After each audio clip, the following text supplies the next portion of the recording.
Welcome to the Deep Dive. Today we're taking a moment really to unpack the life and legacy of someone who just completely reshaped pop culture. His influence went way beyond the wrestling ring.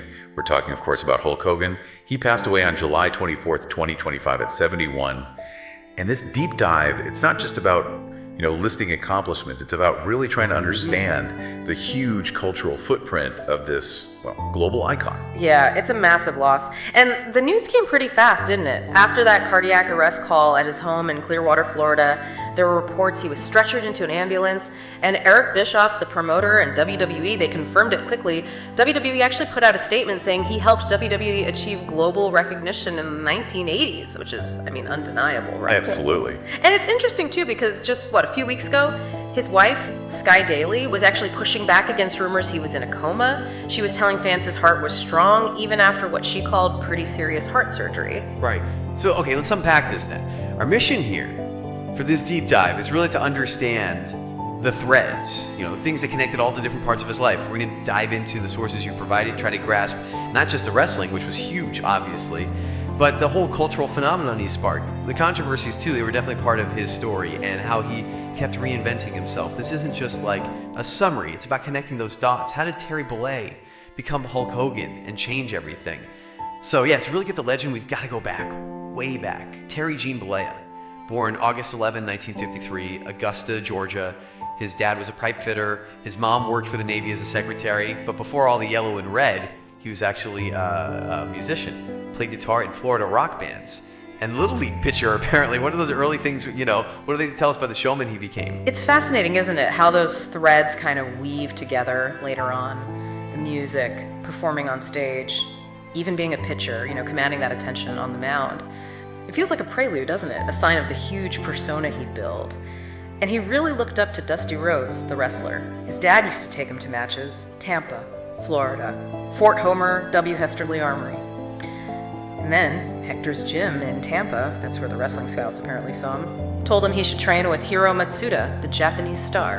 And he wasn't the Hulk right away, was he? He had these other personas first, like the Masked Super Destroyer, Sterling Golden, Terry the Hulk Boulder. Exactly, those early versions. But then came that moment, the story that's become part of the legend itself. On that morning talk show, Mobile, Alabama, he's there with Lou Ferrigno, TV's Incredible Hulk. And the host compares them. And Hogan just drops that line, "That's because I'm the real Hulk."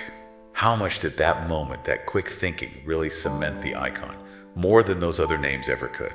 Oh, massively. It was pure gold, wasn't it? Just seizing the moment, building the brand right there, that line, it just clicked. It created a story, linked him straight into pop culture. Genius, really. And then he really put in the work, honed his craft, worked for Eddie Graham's Championship Wrestling from Florida, Vernal Gagne's AWA. He even got big in Japan early on. They called him Ichiban #1 after he beat Antonio Inoki. Shows that global appeal was there from the start. And he wrote about it in his autobiography, Hollywood Hulk Hogan, back in 2002. He said, "The wrestlers were like Greek gods to me. They were giants larger than life, and the combination of entertainment and physicality was something I had never seen in other sports." And that, he said, I guess you'd say, was where it all started for me. That quote, it just captures that awe, that drive he had. Yeah, you can feel it in those words. And that inspiration, it definitely fueled an incredible start. His friendship with Vince McMahon, the WWE boss, that went way back to 79, lifelong thing. But you often hear about the mentorship from Andre the Giant. That seems crucial. Hogan said Andre kind of grabbed me by the back of my shirt and straightened me out, taught him how to be a professional. What do you think he really learned from Andre? What were the key lessons that shaped Hulk Hogan? Well, Andre knew psychology, right? How to work a crowd, how to pace a match, make people feel something. It wasn't just about the moves, it was the story you told in the ring, the emotions. That mentorship, yeah, it totally set the stage for Hulkamania, which just exploded, didn't it? January 23, 1984. Madison Square Garden, New York City. He hits that leg drop on the Iron Sheik, wins the heavyweight title. And that wasn't just, winning a belt, it was like a coronation. It was the start of wrestling, going from these regional things to this massive national pop culture force. All under Hogan, everything changed right there. And the look, the whole persona that came with it, you just couldn't miss it. Picture it, right? Prime Hogan, 6'7", 320 pounds, strutting out in the yellow trunks, the boots, the bandana, muscles everywhere. And that music, Real American, starts playing. He rips the shirt off, cups his ear to the crowd, getting that roar. Yeah, demanding that energy back. Exactly. And after the match, flexing the 24-inch pythons, waving the big American flag sometimes. It was pure heroism, pure patriotism, all packaged up. And the interviews, Yeah. just as memorable. He'd always start with Gene Okerlund, right? Well, let me tell you something, Mean Gene. Called everyone brother. And finish with the classic, what you gonna do when Hulkamania runs wild on you? Those weren't just lines, you know. They were branding. They got into everyday language, shaped how a whole generation saw wrestling. He really was on top of the world. Headlined WrestleMania 8 times. And that match in 87 against Andre the Giant, Pontiac Silverdome, in front of, what was it, a record crowd back then. Yeah, something like 93,000 people. Unbelievable. It's just incredible. And 6 WWE championships throughout his career. He used to say, when we say Hulkamania will live forever, it's immortal. Looking back, it's hard to argue with that feeling, isn't it? Not at all. And think about the crossovers he brought in. Teaming up with Mr. T at the very first WrestleMania in '85 against Roddy Piper and Paul Orndorff. The next year, facing King Kong Bundy inside that blue steel cage. These weren't just wrestling matches anymore. They were huge pop culture moments. They pulled in people who'd never watched wrestling before. That crossover appeal, yeah, it definitely got a boost from his acting. His first big movie role, Thunder Lips, in Rocky III, 1982. That put him on a different map immediately. And Stallone, who inducted him into the Hall of Fame years later, and he told that story, about Hogan accidentally sending like 4 stuntmen to the hospital filming the scene. Yeah, intense stuff. It showed, though, that wrestlers weren't just stuck in the ring. These larger-than-life characters could cross over. Hogan in Rocky III made him instantly mainstream, this huge, powerful, but kind of likable guy. And then he starred in a bunch of his own movies after that. No Holds Barred in '89, Suburban Commando '91, Mr. Nanny '93, even Santa with Muscles in '96. Right, the movie career. I know. But he was everywhere on TV too. He had that syndicated show, Thunder in Paradise, in '94. Yeah. Popped up as himself on the A-Team, Baywatch, and in movies too, like Gremlins 2, Spy Hard, Muppets from Space. He even did voice work later on for Robot Chicken, American Dad. He just kept showing up, kept being relevant. Totally. And beyond just acting roles, his media footprint was just enormous. He co-hosted Saturday Night Live with Mr. T back in '85, starred in that Saturday morning cartoon, Hulk Hogan's Rockin' Wrestling, then later, the reality show, right? Hogan knows best. With his first wives, Linda, and the kids, Nick and Brooke, gave people a whole different look at him. And remember that bizarre pay-per-view match where he lost to Jay Leno? Oh yeah, how could you forget? It just showed he was willing to try anything, embrace different platforms, stayed in the public eye. And here's something really touching from back in his prime. Apparently, he was the most requested celebrity for the Make-A-Wish Foundation. Wow, yeah. That says so much, doesn't it? About the connection he had, especially with kids. That hero image was powerful and very real to millions of people. Yeah, definitely. But, you know, it wasn't always just cheers and victories. His career had its share of challenges, controversies too, which in a strange way probably added to the whole legend, you know? Back in 1994, he admitted using steroids, said he'd used them for about 13 years. That was a big deal at the time with all the scrutiny around steroids in sports.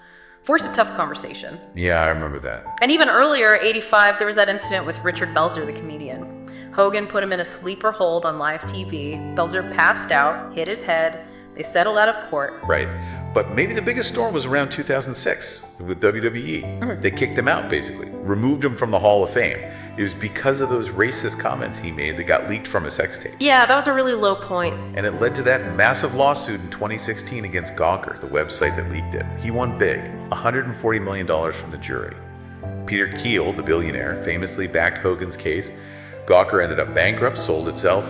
Hogan eventually got, $31 million in a settlement? That whole thing, it wasn't just about Hogan, it really changed the game for online media, raised huge questions about privacy, celebrity, and, the power of money in challenging the press. For sure. But then, testament to his staying power, I guess, he was brought back into the WWE fold, back in the Hall of Fame in 2018. But even before all that Gawker stuff, he'd already had this massive reinvention.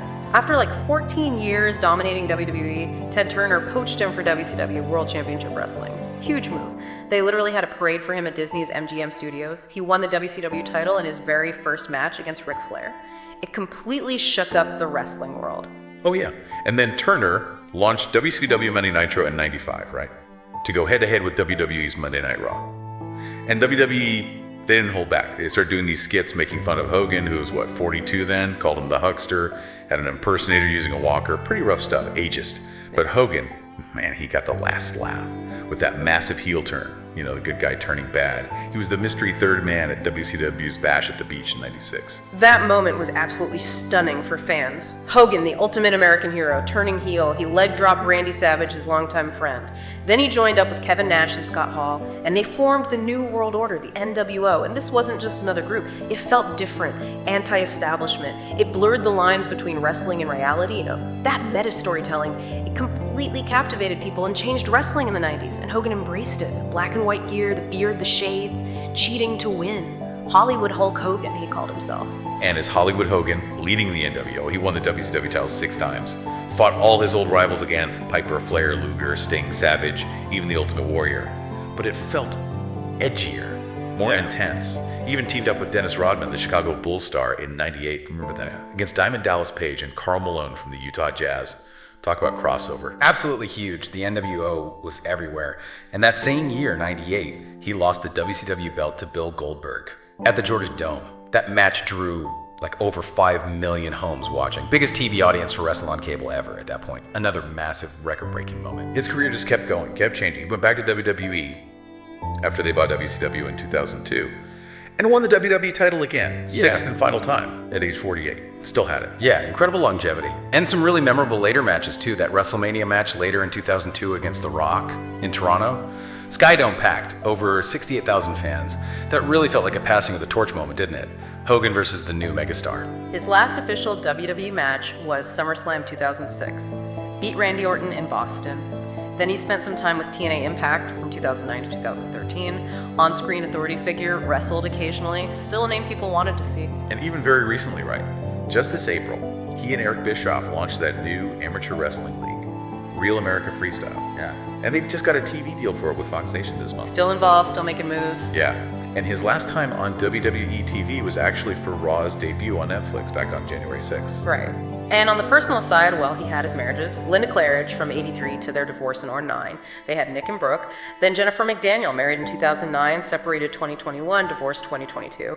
And he married Sky Daly just last year in 2023. And yeah, it was noted he appeared at the Republican National Convention just this month, July 2024, supporting Donald Trump. You know, what's really interesting thinking about his whole career, maybe one of the most revealing things from the sources, is how he talked about wrestling itself. I remember promoting his book, My Life Outside the Ring, in 2009. He made this distinction between wrestling being fake and being predetermined. He said, fake implies that the punches don't hurt, you never get injured, that the blood is fake, that the people who have died in the ring is fake. And then he finished with, it's as real as it gets. Makes you think, doesn't it? About those lines between entertainment and reality. So yeah, what we've unpacked today is just the immense, complicated, undeniable impact of Hulk Hogan. He absolutely transcended wrestling, became this true global pop culture icon. His career had these unbelievable highs, some really tough lows, and just this constant reinvention. Absolutely. His legacy, I think, it comes down to that unique blend he had. The athleticism, yeah, but also this incredible charisma and his ability to weave it all into a story. He didn't just play a part, he created a whole world around himself. And millions connected with it. He shaped the entire industry, really. His whole career is just a masterclass in performance, connection, and, well, adapting to stay on top. Few have ever managed it like he did. So, thinking about all this, what does it mean for you listening right now? If Hogan himself insisted wrestling was as real as it gets, even though it was predetermined, what does that tell us about the lines we draw, maybe blur, between entertainment and reality in our own lives, especially with the huge figures who shape our culture? And how will Hulkamania, like he claimed, how will it truly live forever? Something to think about.